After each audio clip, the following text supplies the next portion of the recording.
Why do we need a book on practical thinking? The human brain is the most important tool we have. It's more important than any technology, device, or instrument. Robert Greene, the author of Mastery, put it best: if there is any instrument you must fall in love with and fetishize, it is the human brain, the most miraculous or inspiring information processing tool devised in the known universe, with a complexity we can't even begin to fathom, and with dimensional powers that far outstrip any piece of technology in sophistication and usefulness. However, there's one problem. We're born with this great tool, but we don't know how to use it properly. We're highly impractical beings. We think that we're good thinkers, but research paints a different picture. We think we make practical decisions that we base on logic. But that's not the case, as Dan Ariely, author of Predictable Irrationality, writes. We usually think of ourselves as sitting in the driver's seat with ultimate control over the decisions we made and the direction our life takes, but, alas, this perception has more to do with our desires, with how we want to view ourselves, than with reality, emphasis mine. It's safe to say we are not practical thinkers. The proof of that is the list of more than 100 cognitive biases or thinking errors that scientists have found over the last century. We often make decisions based on gut feelings, emotions, and without having the right information. I've read several books about better thinking and decision making. I liked them, but I had one problem with all the books in this field: they weren't practical.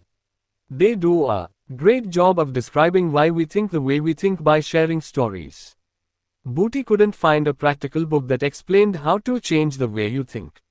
That's why I wrote this little book. It contains everything I've learned about thinking. My goal is to give you at least one idea that you can use to improve your thoughts and consequently your life, business, or career. That's why I share all my best ideas here. I wrote Think Straight in a way that you can read it more than once.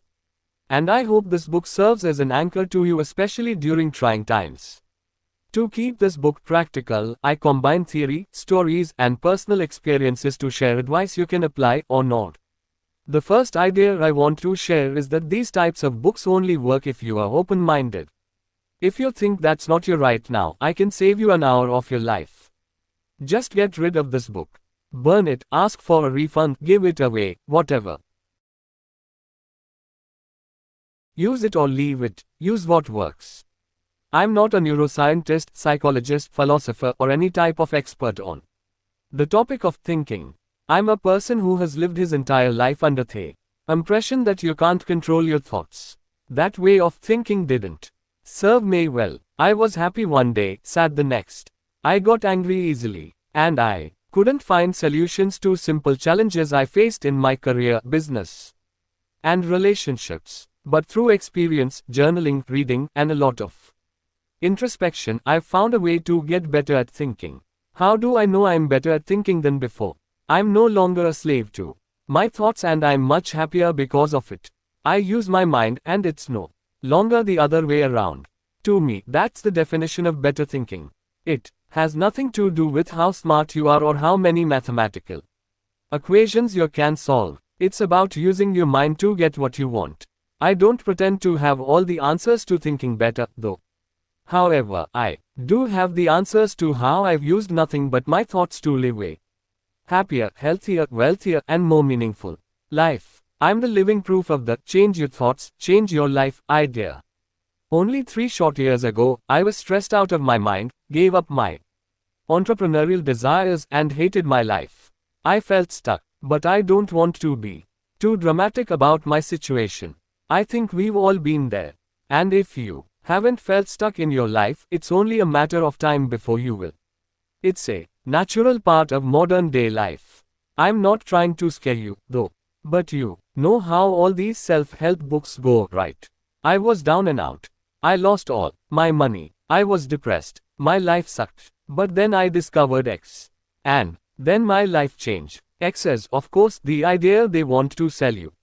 Since I'm honest with you, I'm no different. For example, in this book, I want to sell you on the idea of useful and useless thoughts. But there's a difference. I'm giving you my perspective, nothing more. It's up to you to decide what you're going to do.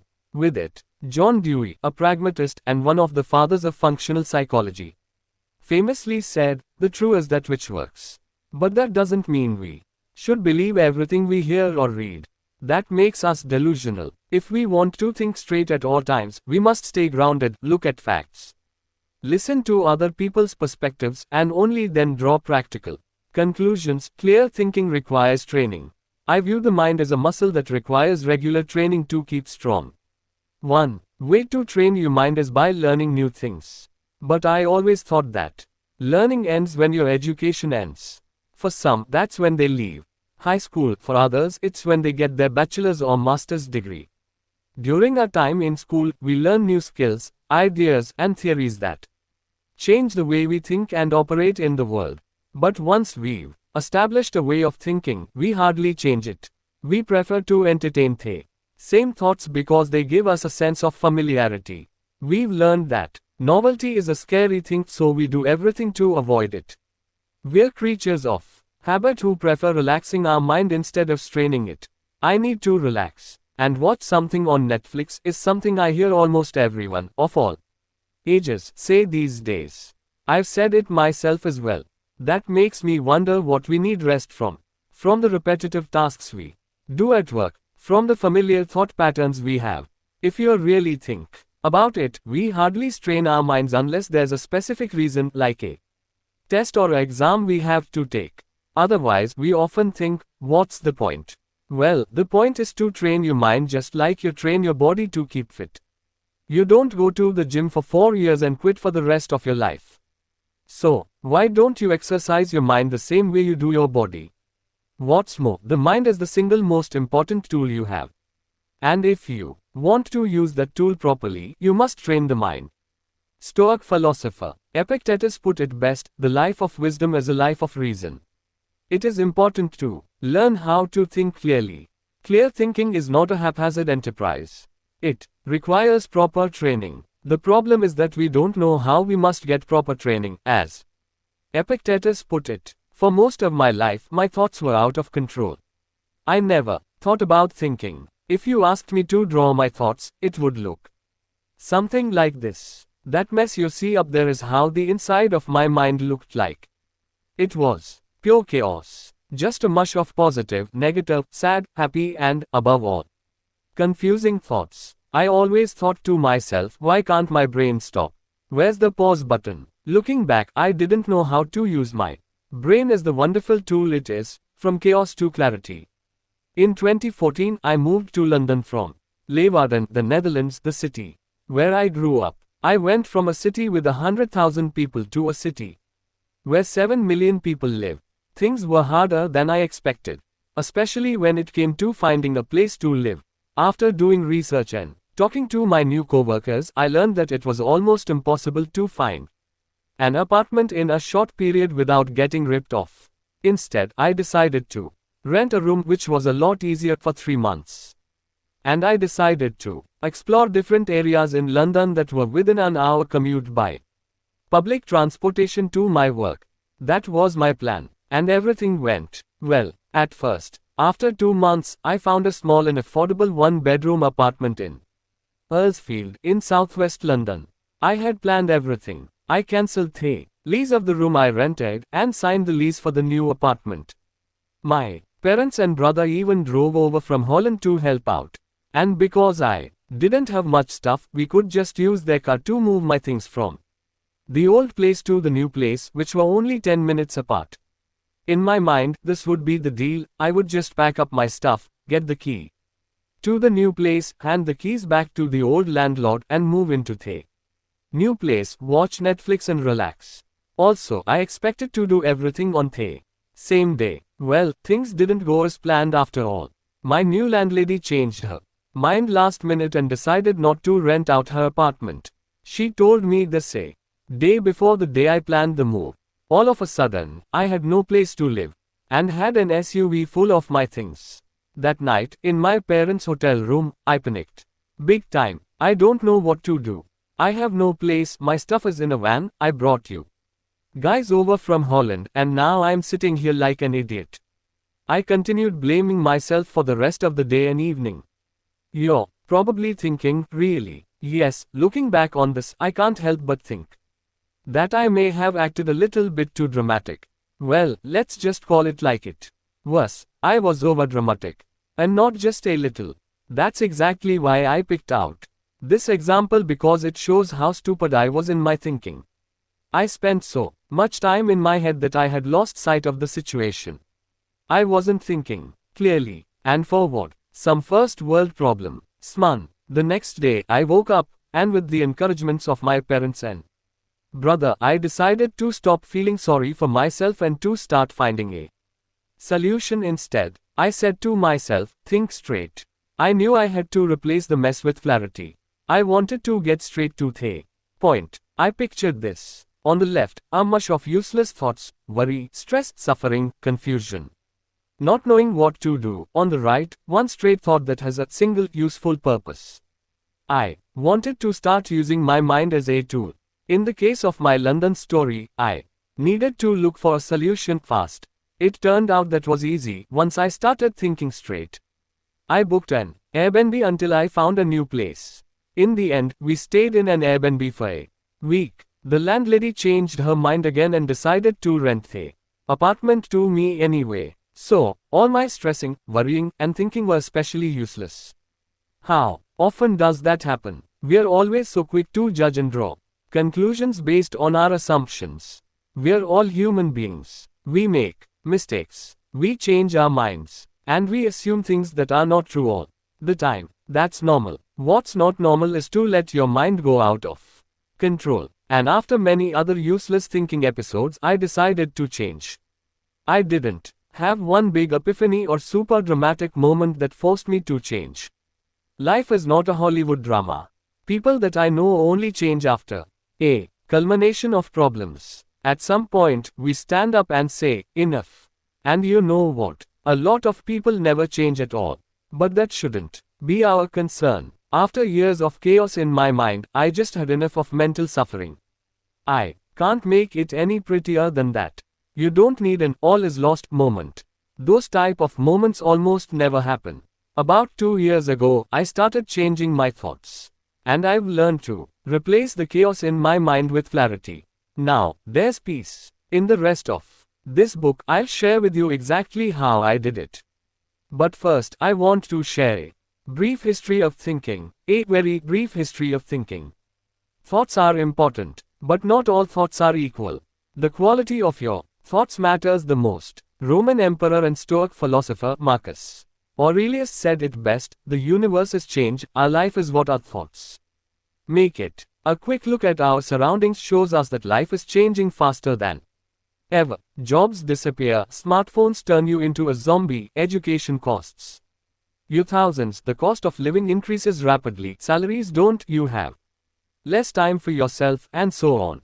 Life changes so fast that it seems like you wake up in a new world every day. What do your thoughts make of that? If you are anything like me, these developments cause a lot of thinking, aka worrying and uncertainty. How do I survive? How do I adapt my business to changing markets? How do I advance my career? How do I not lose my mind? Mastering your thoughts is challenging. The desire to master our thoughts is as old as modern civilization. Ever since the 5th century BC, philosophers from all ages and regions agree on one thing: the human mind is an instrument that solves problems. And many philosophers argue that the quality of your thoughts determine the quality of your life. From Confucius to Socrates to Descartes to William James, they all talk about their method of thinking, a way to view the world. Most of us know the Socratic method of questioning everything, even yourself. I know one thing, that I know nothing, is what Socrates famously told the oracle of Delphi when Socrates was declared the wisest man on earth. The fact that he thinks that he knows nothing makes him wise. That's a way of thinking. French philosopher René Descartes, who lived in the 17th century, took it one step further. He questioned everything in life, even his own existence. Because how do you know you're not dreaming or living in the matrix? That's why he famously said, cogito ergo sum. Popularly translated to, I think, therefore I am. Descartes concluded that he must exist because he's able to think. No matter how crazy your thoughts are, it's safe to say that you do exist. So, why not make your existence a little more practical, light-hearted, fun, and useful? Have you ever observed or written down your thoughts? I challenge you, try it for a day. Every 2 hours or so, sit down and write about what you're thinking at that very moment. Just don't get scared of yourself.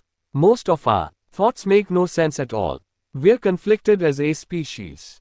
Descartes also reviewed his own thoughts and found many contradictions. His most important idea is that we should question the source of our beliefs, not the belief itself. Because most of our beliefs are based on our or other people's perception. How many of your ideas are told you or based on your first thoughts or assumptions? At the core of thinking lies our ability to separate the truth from falsehood. What is true, what is false? One way to look at that question is to take a pragmatic perspective. William James describes the idea of pragmatism as follows: the attitude of looking away from first things, principles, categories, supposed necessities, and of looking towards last things, fruits, consequences, facts. Thoughts should serve a useful purpose. If they don't, they're useless. That's straight thinking. Pragmatism is a method of thinking, not a solution. In fact, all thinking is a method. Your thoughts serve as an instrument. But it's a conflicting instrument that's very hard to use. Henry Ford said it best: thinking is the hardest work there is, which is probably the reason why so few engage in it. Thinking is not only hard, it's the single most important thing in life. Remember, the quality of our thoughts determines the quality of our lives. And our decisions are a result of our thoughts. Life is not linear. I always thought in a linear way: A leads to B. And if B is C, A also leads to C. I looked at appearances, first thoughts, and made a lot of assumptions. But my thoughts didn't serve a useful purpose. In fact, they served no purpose at all. Instead of thinking, I followed convention. I let others do the thinking for me. Most of us are like that. For example, I thought I would never have to worry about having a job if I got my college degree. I honestly believed that. Until I was about 26 years old. I figured out the hard way that nothing is guaranteed in life and that you have to work hard to earn money. And that making money has nothing to do with your degrees. If I had to pick another predictor of career success, I would say it's skills. The better you are at something, the more value you can provide to others, and the more money people are willing to pay in exchange for your value. Also, achieving a goal never happens linearly. Most of us believe there's a straight line from where you are to where you want to be. Let's say your goal is to start a business so you can have more freedom in your life. That was always my goal. I thought I would just work on it until I achieved it, but that's not how it worked out. I had to take a lot of detours. I worked for many other people in between. I also started businesses that failed. Understanding that life is not linear helps us to change the way we think. Along the way, I got discouraged a lot and almost quit. Now, I realize that things often don't go according to plan. That helps me to think of backup plans or alternative options to get closer to my goals. Another personal goal of mine was to invest in real estate. When I lived in London and Amsterdam, that was difficult for me because I didn't have enough capital to get started. So instead of putting a lot of pressure on myself to make more money and sacrifice the quality of my life, I started looking elsewhere. After researching growing real estate markets, I ended up in my hometown. Prices were low, I knew a lot of people, the population was increasing, and the city invested a lot in new businesses and education. 2 months after I decided to look elsewhere, I bought my first deal there. The point is that there are multiple ways to achieve your goals. Also, if everyone is doing one thing, that often means you shouldn't connect the dots. Your brain is constantly working, even when you're not actively thinking. Apart from managing all the vital functions of your body, the brain also scans every piece of information that comes in. The brain compares it with other information that it has already stored.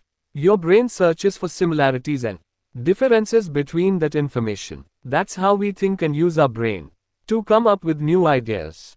The brain consists of many small networks of Neurons that connect to other networks like this. Just a basic understanding of how my brain works helps me to understand how I can nurture it. I don't worry about finding a direct application for information I acquire. I feed my brain with knowledge that I'm curious about, and that diverse information might be stored in different networks, but as long as I connect the dots later, I'm okay with that. Like Steve Jobs said, you can't connect the dots looking forward. You can only connect them looking backward. So you have to trust that the dots will somehow connect in your future. If you want the dots to connect in the future, you have to make sure you form dots in your brain. The only way you form dots is by learning, doing, making mistakes, reflecting, or anything you can do to feed your brain with the input it needs to give you the output you want.